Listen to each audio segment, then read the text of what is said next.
யோகம் சுபயோகம் யூடியூப் நேயர்களுக்கு வணக்கம். சனி பெயர்ச்சி பலன் 2023 சுபகிருது வருஷம் விருச்சிக ராசி நேயர்களே, இந்த சனி பெயர்ச்சி பலன் நமக்கு எப்படி இருக்கும்? 4ஆம் வீட்டுக்கு வர்றது சுகத்தை கெடுத்துருமா? நிறைய பேர் சொல்றாங்களே சுகம் கெடும் அப்படின்னு சொல்லும்போது அப்படிலாம் ஒன்றும் கிடையாது. சனி பகவானை விடாம பிடிங்க. என்ன பண்றீங்க? 3ஆம் வீட்டில் இருக்கும்போது உங்களுக்கு சில நெளிவு சுழிவுலாம் சொல்லி கொடுத்திருந்தாலுமே கூட இந்த கடந்த கால நோய்கள்னால உங்களுக்கு சில சிரமங்கள் ஏற்பட்டு இருக்கும். ஆனால் 4ஆம் வீட்டில் இருக்கும்போது சுகம் கெடுமா? கெடவே கெடாது. உடல்ல என்னன்னு கேட்டிங்கன்னா, இந்த நெஞ்சு பகுதியில் மட்டும் சின்ன சின்ன பிரச்சனைகள் வரும். சளி தொந்தரவு தான் ஏற்படும், வேற ஒரு தொந்தரவும் வராது. தைரியமா இருங்க. அப்போ வேலை வாய்ப்பை ரொம்ப அமோகமாக செய்யலாம். சுகத்தில் கெடுதலே வராது. அப்போ நீங்கள் என்ன பண்ணணும் அப்படின்னு சொல்லி பார்த்தா, அவரே உங்களுடைய ராசியில் இருக்கிறார். இப்போ அனுச நட்சத்திரம் அவரு தான். இப்போ அவரு தான் கேட்டை நட்சத்திரம், புதனுடைய சாரம். இப்போ நண்பர் தான், ஒன்றும் பிரச்சனை இல்லை. அப்போ நீங்கள் என்ன பண்ணணும்னு கேட்டிங்கன்னா, இவரை வழிபாடு செய்யணும். சிவனை வழிபாடு செய்யணும் பொதுவாக. அதே மாதிரி பெருமாளை வழிபாடு செய்யணும். இந்த 2 தெய்வத்தை வழிபாடு செய்வதன் மூலமாக உங்கள் பிரச்சனை சால்வ் ஆகும். இந்த சுகவீனங்கள் எதுவும் வராது. பயப்படாதீங்க.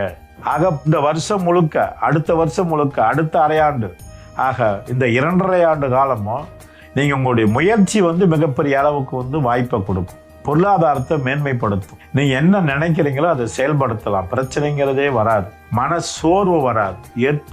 என்னென்ன நம்ம நினைக்கிறோமோ அதெல்லாம் ஏற்ப நடந்துகிட்டே இருக்கும். என்ன நம்ம நினைக்கிறோம் அது நடக்கும். இதை விட உங்களுக்கு என்னன்னு பார்த்தீங்கன்னா, குரு பகவான் இப்போ தற்சமயம் உங்களை பார்க்குறாரு.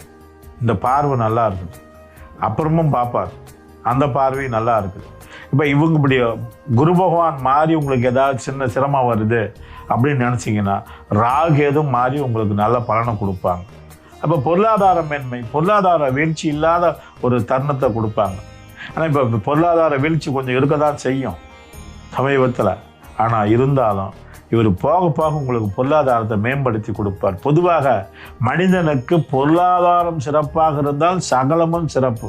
அப்போதான் பொன்பொருள் சேர்க்கை வரும். அப்போ இந்த பொருளாதார சிறப்பு நம்ம கண்டிப்பாக நல்லா இருக்கும். அப்போ சிவனை வழிபாடு செய்யுங்க, பெருமாளை வழிபாடு செய்யுங்க. பிரச்சனை என்பதே இல்லை அப்படின்னு சொல்லும்போது மனசுக்கு என்னத்துக்கு உங்களுக்கு குறை வருது? ஒரு குறையும் வராது. ஆக இந்த 2.5 ஆண்டு காலமும் அற்புதமாக வேலை செய்யலாம். சளி பிடிக்கும், சளிக்கு மட்டும் வைத்தியம் பாருங்க. வேற ஒன்றும் 4ஆம் இடத்து சனி ஒன்றும் பண்ண மாட்டார். அப்பப்பா ஆச்சோ இப்பப்பா ஆச்சோன்னு நீங்கள் நினைக்காதீங்க. எதுவும் ஆகாது. மன துணிவோட சிவனை வழிபாடு செஞ்சுக்கிட்டு, பெருமாள் வழிபாடு செஞ்சுக்கிட்டு தொழிலில் முன்னேற்றம் காட்டணும். இந்த தொழில் செய்யறோம், இதை இப்படி செய்யலாம், உங்கள் எண்ணங்கள் நிறைவேறும். இப்போ பல பேர்த்துக்கு ஊர் விட்டு ஊர் போகலாம், அது ஜெயிக்கும்.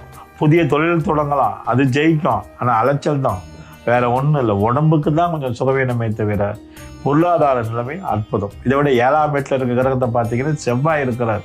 இவர் உங்களுக்கு சனி பயிற்சிக்கு ரொம்ப அற்புதமாக வேலை செய்வார்னு சொல்லலாம். சுறுசுறுப்பை கொடுப்பார். ஒரு ராசிநாதன் உங்களுக்கு சுறுசுறுப்பு உண்டு. தடையில்லாத குடும்ப வாழ்க்கை, தடையில்லாத தொழில், வர்த்தகம், இது அனைத்தும் சிறப்பு. இப்போ புதுசாக குடும்பத்தில் திருமணம் செய்யலாம். அதே மாதிரி திருமண யோகம் நிறைய பேர்த்துக்கு வந்திருக்குது. ஆக அற்புதமாக இருக்குது. இந்த முழு ஆண்டு முழுவதும் கடவுளை வழிபாடு செய்யுங்க, சிறப்பாக இருக்கும். இந்த 2.5 ஆண்டு காலமும் அற்புதம். நன்றி, வணக்கம்.